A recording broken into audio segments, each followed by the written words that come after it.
So thanks so much for the opportunity. I'm so excited to present this for you guys. And the title I'm going to talk about is my experience as an entrepreneur in Afghanistan.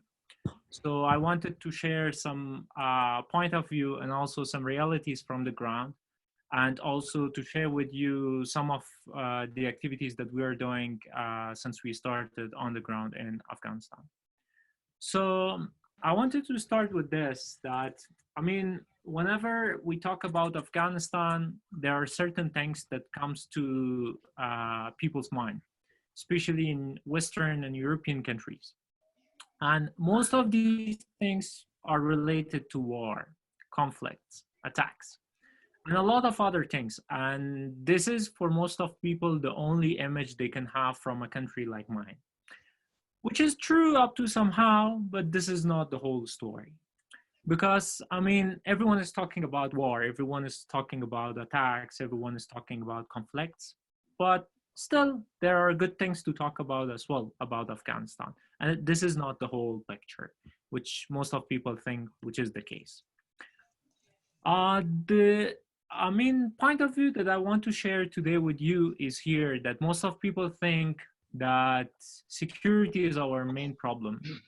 Me personally, as an Afghan citizen living in Kabul and doing business here, I found out that no, security is not our main issue or main problem, but corruption is, because the corruption opens door to a lot of things, including security problems. The second thing is here that most of people believe that terrorist groups are the ones who are creating all the problems for us in our country. But I do think that it's not mostly the terrorist groups, but it's the discrimination between us, between Afghans, amongst ourselves. And then after that, another worry that, or concern that a lot of people share is that during those 40 years of war, or now more than that, a lot of people couldn't pursue formal education and they're illiterate. But the main problem is coming from those educated people who are not patriot, who are not thinking about the benefit of their country, and they're ready to go ahead with their personal benefit rather than the benefit of the whole country. And the last one is here that when it comes to unemployment, I mean, the unemployment rate in Afghanistan, day by day, it's improving. It's becoming more and more the unemployment rate. But that's not the whole problem. One of the main and major problems with our employability and employment in Afghanistan is untransparency when it comes to the recruitments and when it comes to providing job opportunities for people. One group, they are all involved, key positions, doing everything, but another ethnicity or another group of people, they leave without having anything. But there are a lot of problems, there are a lot of things to talk about, or challenges. But I want to continue with a quote coming from Buckminster Fuller, which said that you never change things by fighting the existing reality. To change something, build a new model that makes the existing model obsolete. So, I mean, me and people like me, I do believe that us working in an economical sector and doing business here, I mean, it's time that we introduce a new model for, changing this situation and to play our small role, because I do believe in compound effect. And I do believe that it has snowball effect, that if a small group of people starting doing that, with the passage of the time, it will have tremendous effect on the economy and also the situation of the country overall. So I want to give you a bit of background information on myself, that where I start from and what I'm doing currently. Well, I started my job or the employment back, it was in 2013 and early 2014. I worked with the French embassy here in Kabul as communication and public relations officer. And it was after that, and during actually my employment there, which I joined a Silicon Valley based idea stage acceleration program called the Founder Institute. And I became the country director for that on 2016. So that was how I got to know about entrepreneurship, startups, and how they can contribute to the economy. With the passage of the time, after almost 4 years of working for the French embassy, so I decided to join one of the World Bank projects in one of Afghan ministries. So that way I could have an experience of working with the World Bank as a consultant, and at the same time working as a support staff for one of the Afghan ministries in Kabul. So continuing with that and having the Founder Institute experience and going through those programs, I co-founded a platform called Impact on 2017 with two other co-founders, one Afghan and another German. And Impact is now becoming a global platform for social entrepreneurs. Fortunately, now we're present in 22 plus cities in different countries. And so far we had 2 events in India as well in the past. And then after that, it was on 2017, which after almost 1 year of working with the World Bank and government, I found that, I mean, government is not in my place and I can't do things that I want. So I joined another program in Kabul as a consultant, kind of advisor, to help them build the entrepreneurial ecosystem in Kabul. And as I was only working with them a couple of days a month, that gave me the opportunity to work further on things that I wanted to do. So that was when I established my own company, Brightpoint Consulting Services. So Brightpoint gave me a good opportunity to have a broader perspective of the private sector, how things are going on, and how we can contribute to that. And doing that, I found that there are a lot of youths and young people who are desperately looking for directions, who are desperately looking for people to guide them. So the energy and the potential they have, they can give it, a side or a specific way to their energy. So they spend it in a good way and for good cause. That was how I brought in the Founder Institute as one of the services of my company, and continued with incubating ideas.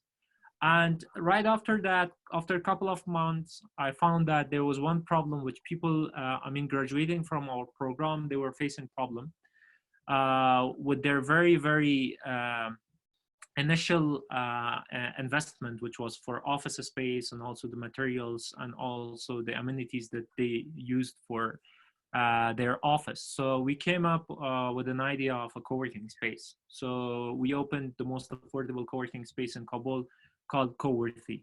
And right after that, it was 7 to 8 months ago that I established another platform for impact investing in Afghanistan. And at the same time, I'm the advisory board member with British Afghan Chamber of Commerce and Industries. So, I mean, this was my story and how I got involved in the private sector. But with the passage of the time, I started with one thing and then found that there is another need to fulfill. So I started another one and then another one. And I mean, the change that I can see around me or in the environment is here that when we do business and when we have innovation and new methods of doing things, though directly we don't influence people or a lot of people, but even that we're doing it for ourselves and they're not receiving the direct outcome of it, but still indirectly it affects on people. People start to think different. People start to look at you and then wanting to become like you and have same kind of activities. So one of the lessons that I got is here that if you are applying innovation, if you are doing new stuff, which is not from a business perspective also very, very good for you, but still it has tremendous effect and impact on the community that you're living in. So it gives and it conveys message, it gives them lessons, and you craft a way of thinking and mindset and viewpoint in your community directly or indirectly. So that was like, some information about myself. So another thing that I wanted to share with you is that, for example, in a country like Afghanistan, despite all the problems, which things could help me in order to do things that I have done in the past and the way I'm going ahead. So I wanted to start with determination and being goal oriented because since 2015, I've started to have vision boards and I was applying the goal setting. And I got to know that despite all the problems, when you're determined to do something, then it's all about the energies, as we read in most of the self-development books, that the energy that you give to the universe, in a way or another one, the universe is going to give it back to you. So I believe hardly in that. And since 2015, every year, it was proved for me that it's so true. And if you really want to do something and you're committed, and then you want to badly do it, I mean, everything comes together to help you achieve your goal. So this was one of the things that helped me a lot in my journey. The second thing that I learned was here that collaborations always help, and it's always good to have collaborations. For example, the venture that I told you about, Impact, the platform for social entrepreneurs, is now present in 22 plus cities. And one of the main reasons is that there was more than one person leading that. There was two Afghans and one German lady, and together we could uh, make it to go ahead. And also the co-working space that we introduced. The interesting point was here that before us, there were two other co-working spaces, but most of the time they were always saying that co-working space didn't find its place in Afghanistan, and especially in Kabul. People don't know about it, so we don't have enough clients and people are not using it. But when we came in, actually, because it was a giant work, me and my partner, so we brought in different sets of skills with different networks and connections. Within 2 or 3 months of opening our co-working space, we were house full and we couldn't accommodate more people. Then we had to change our place to a new place where it was bigger. But still, after 2 months at the new place, we were house full. So for me, it was a lesson that whenever you join force and you bring things together, despite all the challenges and problems, it can have positive results and impacts. The other thing that I wanted to share with you is about conscious entrepreneurship. By conscious entrepreneurship, I mean, when you're doing things, it's more of a social entrepreneurship aspect to the way of doing business. But still, for me, it means that when you have broader perspectives and far greater goals than only doing business, then that's conscious entrepreneurship.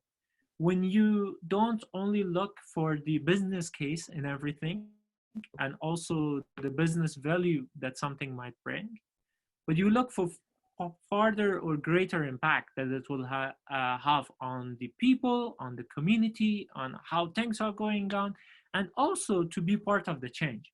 So I got to know that whenever you're doing things consciously, and then whenever you're considering the bigger picture, everything starts to take shape. If you want it or not, directly or indirectly, intentionally or unintentionally, it's once again the energy that you give to the universe. You will give back the result from that. So that's why I got to know that whenever you work honestly and directly for people and you want to honestly solve the problems, it's conscious entrepreneurship. And it comes from those who listen to their soul and things that are going on within themselves. So if you have that, even the entrepreneurship, which is challenging everywhere and more challenging in Afghanistan, that becomes easy because you're not, afraid of those small things that might happen to your business, those small failures that you will face, or the challenges along the way, because you have far greater, image of yourself and also the goal that you want to have. So this was one of other things that could help me to go ahead. So now a bit exact information or a bit to go a bit deep that what it looks like to be an entrepreneur in Kabul. One of the things is here that when you're in Kabul, the very basic needs that in other countries are mostly fulfilled, like electricity, internet, heater, cooler, and these kind of stuff, these are the major challenges. I still can remember that it was back on 2018 when we started our co-working space. Then we had electricity cut and a lot of them. Me and my managing partner, though we were supposed to work on ideas and stuff, but we were in the markets looking for good options for the electricity. So shall we go with the generators? Shall we go with solar power? How we can like solve this problem? And also it applies to internet. Currently the internet costs us a lot here. And I mean, it's not easy to have a good internet connection. So that was one of the problems. And also the other thing is here that in the situations that we're going through, you have to always expect the unexpected. Unexpected things that might happen from government side, from the private sector side, from international organization side, and from all those who are setting the trend and those are channeling the market. And also from an investment and finances perspective, Afghanistan is not up to now ready for businesses to start and to grow.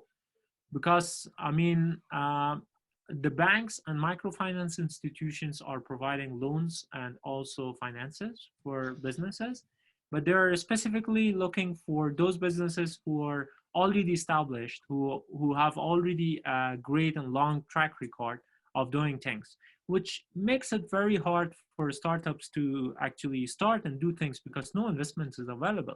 So this was one of the reasons that it was since 2018 that I started working on access to finance for startups. And eventually at the end, I mean, 7 months ago, I launched the impact investing platform that we have currently called Tamwil.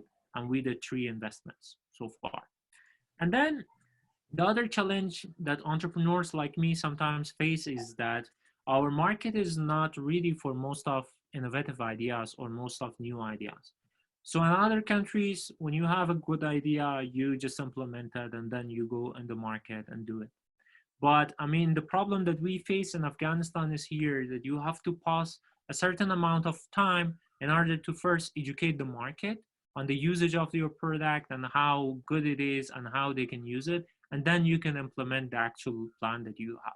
So it takes too much time and it takes almost double time of launching a product in other countries.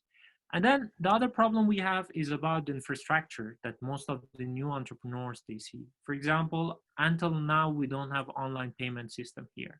Though we have online shopping, but everything is done through cash payment, which is a major problem, and it closes and it blocks the road for a lot of new e-commerce based businesses.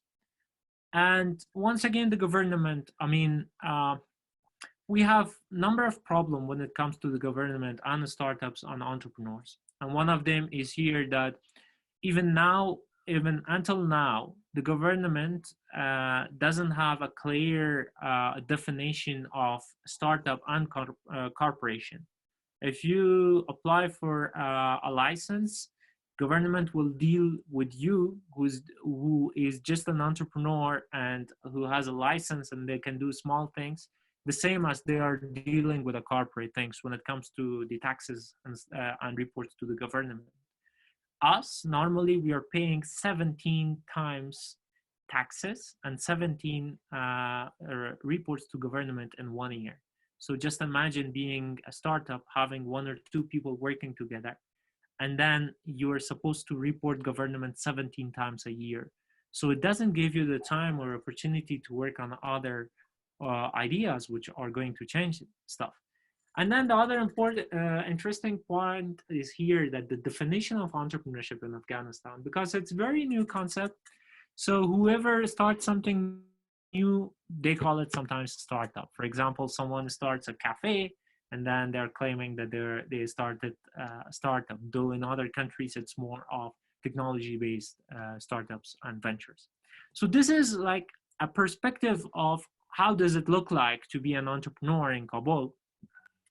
But again, I want to go back to the quote which says, you never change things by fighting the existing reality. To change something, build a new model that makes the existing model obsolete. So that's why we came up with our own model, that we wanted to start with inspiring youths to start thinking of becoming entrepreneurs, and then providing them with incubation program. And after that, giving them a co-working space, providing them with funding and finances, and then through impact, connecting them to other countries. So this was the new model that we were thinking at what it might add a very small contribution to the economic development of our country. So the way I want to Afghanistan to be defined and the way I want it to be and the new perspective is that Afghanistan is untapped market. One of the very good things about us is here that whenever you want to bring new things, I mean, there's huge potential for it. I mean, different sectors need disruption. Different sectors need changes. For example, I'm currently managing 3 or 4 ventures, but still there is something new we're in the background working on, which is a new product that which we want to offer to the market. So it means like there is a lot of opportunity because the market is not tapped and it's an untapped market. So, I mean, a lot of opportunity for newcomers that they can step in, and then huge potential in different sectors. And as we have rich natural resources that I hope that we can extract them and use them. And the other good point about Afghanistan is here that we have majority of population, around 64% of Afghanistan population are youths. So this means that we have a good workforce that can help and be part of the change and change the situation. So I wanted to end the presentation with a perspective of future from my side. I do believe that, I mean, those 40 years of war and now more than that, it had its negative effects on Afghanistan. And we went through very hard times and it affected everything, almost everything, the politics, the education, the security, the culture and everything. But I do believe that now, since, for example, the new government took place till now, a lot of changes happened. And now we are all ready, especially the youths, to make more difference and bring more changes. And one of the drivers of this change, I do believe, is entrepreneurship. Because if you give people a way of thinking, a perspective, a mindset of thinking of solving the problems alongside and at the same time making money and having revenue and contributing to the economic development, that's how with the passage of the time, you will have more and more problems solved and good and thriving economy. And then if you work directly with new and inspiring entrepreneurs, who are more than 64% of the population, so it guarantees a better future for our country. So this was a very short presentation about my personal experiences mostly of being here, how I see the situation and how I see the future. So if you have any question, I'll be more than happy to come up with answers. Thank you. Can you explain a little bit about corruption? What are you talking about? Well, when we talk about corruption, it's in different levels in the government. Since the beginning of the new government, which came on 2001 till now, I mean, we faced corruption in different levels, from very high rankings till the below, departments which are working for government. There were many initiatives in order to stop corruption, and they are still struggling with it. But now, unfortunately, it has changed to a culture among those who are working for government. And in some of the departments and some of the places, it's like something which is going on, which is happening. And then with the passage of the time, when these things are practiced, they form a group of people practicing that like a mafia of corruption. And then, I mean, with the passage of the time, they become powerful, and it becomes hard to stop them because they become part of a bigger collection of people and a mafia, as I told you. So we are a lot concerned about the corruption in the country because that affects the important decisions of our country in different departments. So, and even if we are the private sector, but if our government is like that, it does affect directly and indirectly the private sector as well. And this is one of the major concerns that we have. Okay. It was a very good.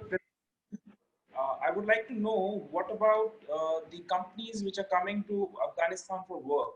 So how is it the business environment, the kind of opportunities there? Well, I'll just relate it to this only so that you sure. can answer in one go. Sure. Because what he says is like I find 64% population is young. You are encouraging entrepreneurship, but how? Why should I from India, from outside? What Mohit brought out. Why should I invest there with the security concerns, with the infrastructure problem, and the issues which you have brought out? So I thought this is related Yeah. question. You can answer in one. Absolutely. Well, it's unfortunate that in recent years, because of the problems that we had in the country, I mean, we had a reduced number of investments in Afghanistan directly and indirectly. But one of the things that I can say is here that if you compare the Afghan market from for example, 6 to 10 years ago till now, I mean, a huge changes has come to the market. I mean, people are more educated about doing the business. The businesses that now you can find in Kabul and in other major cities in the country, they're in a level that they can compete with some of the businesses outside the country. And the market has become up to somehow more ready for new products, for new services and stuff than the past. And the other good thing is here that now we have people who are investable, though in the past that was not the case. Because I mean, with the passage of the time, with different initiatives, I mean, as part of the change, we are playing a small role, but there are who are encouraging people to think different. So now with the changes in the mindset of people and the new way of thinking, the market ready than the past. So I think that now there are more opportunities. And to your point of, for example, we have infrastructure problems and other challenges, but at the same time, it gives a lot of opportunity because the challenges are high according to the economy. So of course the outcome will be higher as well. So I do believe that there are challenges. It's not easy to do it, but it's one of the best opportunities because I mean, as I said, the current years and 3 last year, a lot has changed, and the market became better for doing the business. Though there are challenges, so I believe if in this situation someone comes and invests money and want to be part of the Afghan economy, I mean the return will be very high in upcoming years. Great. Mr. Matiullah, a very pertinent question considering investments. Okay, every country wants to drive foreign investments into their country. What are the Sure. sectors that you think that an investor would want to get involved with, where the return on their investments is going to be substantial, or at least relatively safe, considering the kind of environment that is existing over there, politically, economically, and otherwise? Yeah. Well, currently, one of the things that we have is that we are, I mean, a country which we import a lot. When you compare the export and import, it's not even comparable because, I mean, a huge number of products that we use currently in the country are imported from outside. One of the main opportunities that, I mean, can be tapped and then can be started is production line because as I said, a lot of things are imported, and we don't have a lot of people investing in companies and manufacturings and coming up with the firms that they can produce stuff. But if there is an opportunity that we can, for example, produce and manufacture products for the country, that is one of the parts.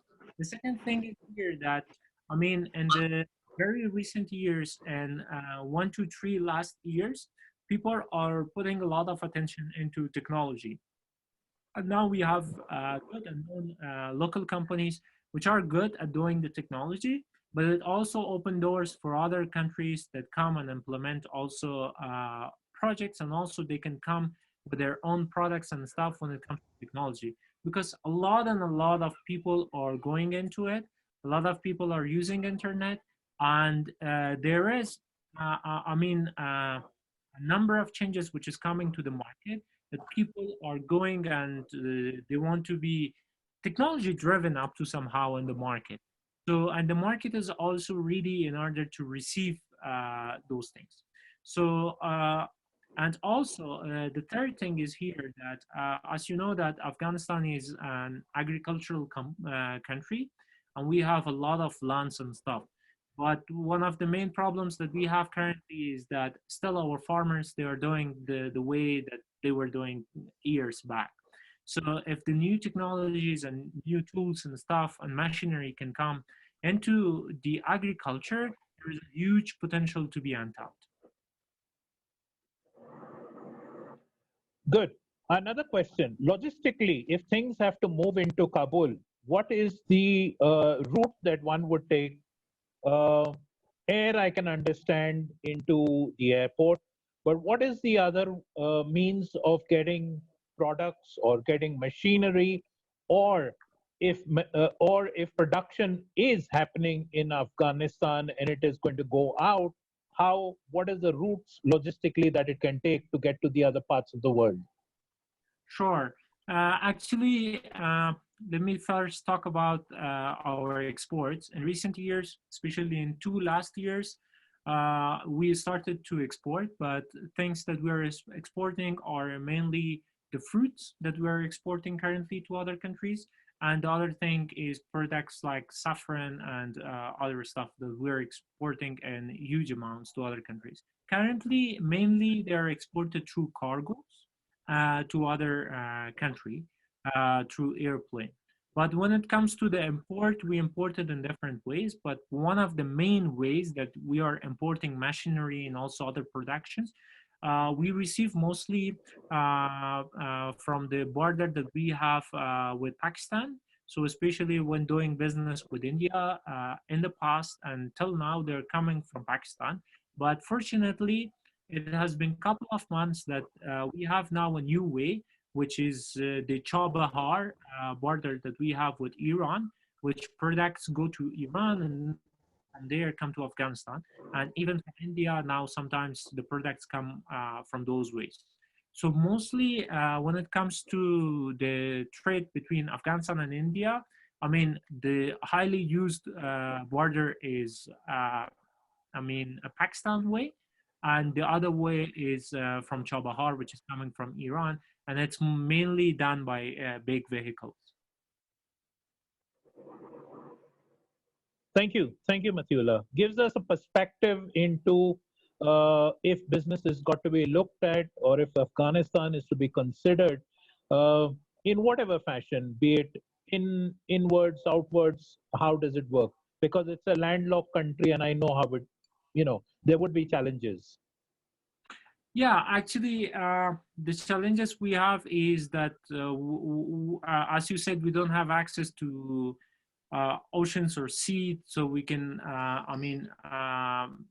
use those kind of ways in order to export stuff. But at this point, that we are a country which we, import a lot of things. At this moment, even if we can fulfill part of the needs of the country, that's still huge, and that's a lot, because we import like almost everything from outside. So if currently, for example, for up to 5 or 10 upcoming years, there can be firms that they can only fulfill the need inside, that can be a huge potential as well. So I do believe that currently what the market can mainly look for is to fulfill the national needs that we have and the things that we're exporting, to up to somehow, to provide an alternative way of producing things. And then with the passage of the time, I do believe that cargoes can be a good option. And then if we can continue with the same way, which are vehicles and through the neighboring countries, they can be the option. But for the moment, I think that the main priority can be fulfilling the internal needs that we have when it comes to the production, especially. Wonderful. Great. Thank you so much. And I think the session time is up. And thanks so much from you. And yes, we will get in touch, and let us see if we can organize the India-Afghanistan online platform session. We can have some Indian entrepreneurs, and can invite some Afghan entrepreneurs, and we will see what opportunities lie and in what way we can bring in the voice Indian businessmen and Afghanistan businessmen to understand and to to see in what way there could be possibilities and explore them. I will be more than happy, and I'll be glad to be in contact Yes. with one of you. Yes, we have sent you the coordinates. I've sent you the coordinates, and let us keep in touch. Perfect. Thanks so much, and thanks for your attention. Thank you. Thank you so much. Great. Thank you, sir. Matiullah, very nice. Absolutely Thanks so great. much. Very educated.